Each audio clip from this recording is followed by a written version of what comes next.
we've brought in James Stevenson Wallace. He's the General Manager for New Zealand Petroleum and Minerals. Thanks for the opportunity to speak today. Thanks. Much appreciated. Yeah, thanks for coming in. I know it's been a busy conference so far. What kind of things have been going on for you out in the general operation? So I think it's been a really useful conference for us. So New Zealand's been looking at this as an opportunity just to make sure that we're getting in front of some of our key stakeholders and potential future investors. It's been a particularly productive conference as well, just hearing about the impact of oil prices and how different firms are responding to that situation. So tell me a little bit about New Zealand Petroleum and Minerals and your role as the General Manager there. Okay, so New Zealand Petroleum and Minerals is a government organisation. It's part of a much larger economic development agency, the Ministry for Business Innovation and Employment. Our role is primarily as the resource manager for government. So we look after New Zealand's interests in terms of petroleum, gas, minerals and coal. Our core functions are largely around the allocation of those resources. We have a particular objective of driving increased investment in petroleum development in New Zealand. We also have responsibilities in terms of managing the underlying data sets, so understanding the prospectivity of New Zealand and making sure that we're making that accessible to potential investors. And we're also responsible in terms of dealing with the direct public and making sure that we're bringing the general community along with us as we develop the sector as well. So what does the petroleum industry currently look like in New Zealand? What's the outlook for it there? So New Zealand's industry is small by world standards, but it's particularly ingrained in the economy. So it's about our number 4 export product in terms of about $1.4 billion of exports per annum. We're recognised in terms of having around about 18 recognised petroleum basins. One is currently producing. The other 17 are relatively underexplored. The market's dominated by gas, particularly for the domestic supply. So we have 40% contributing to Methanex, which is a well-known firm, and the rest into the North Island production systems. In terms of the current government, they've been pursuing an expansion of the petroleum interests over the last probably 5 years now, and there's broad bipartisan support for ongoing development of petroleum for New Zealand's interests longer term. So one of the big topics here, of course, has been the declining oil prices. So how can New Zealand compete if it's such a nascent industry? How can it compete in that climate?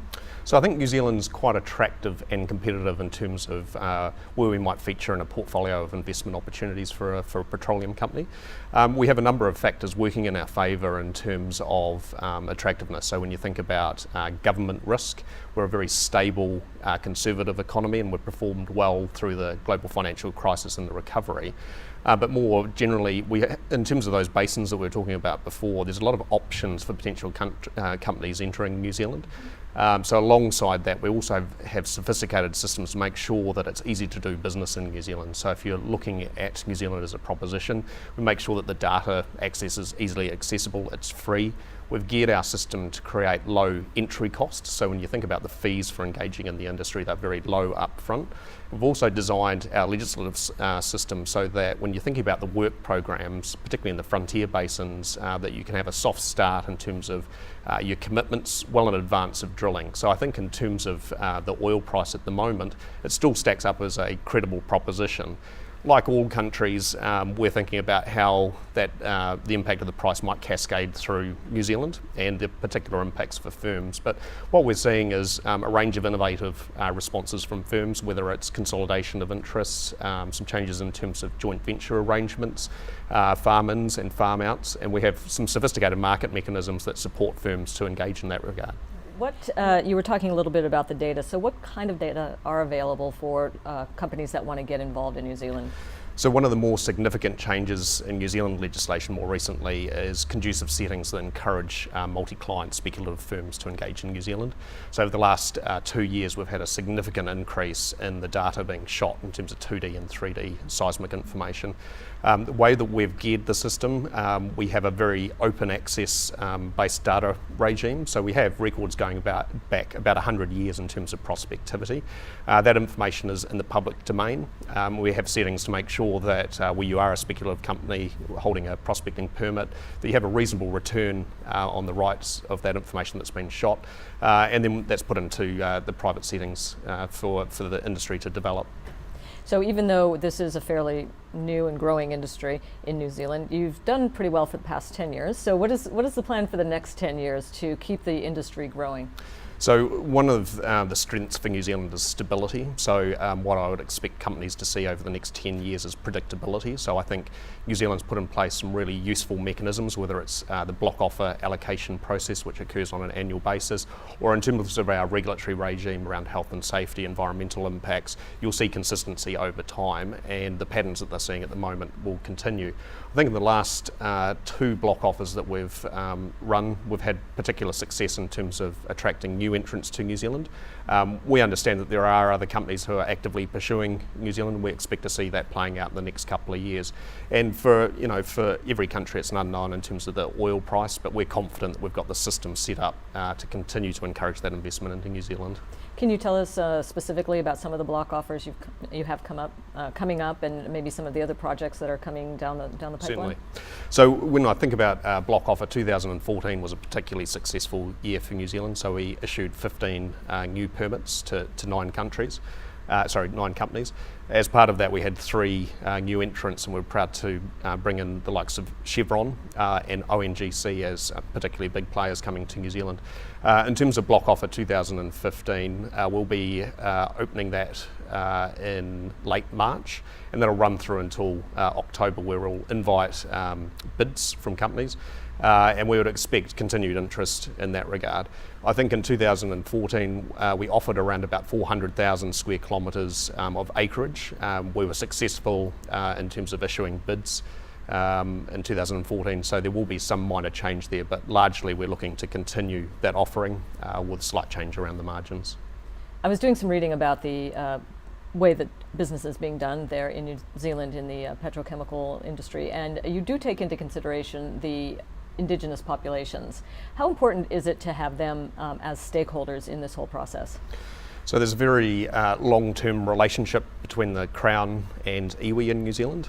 So they're a key stakeholder for the government, and it's a long-run relationship, and I think that aligns really well in terms of the development of the petroleum sector.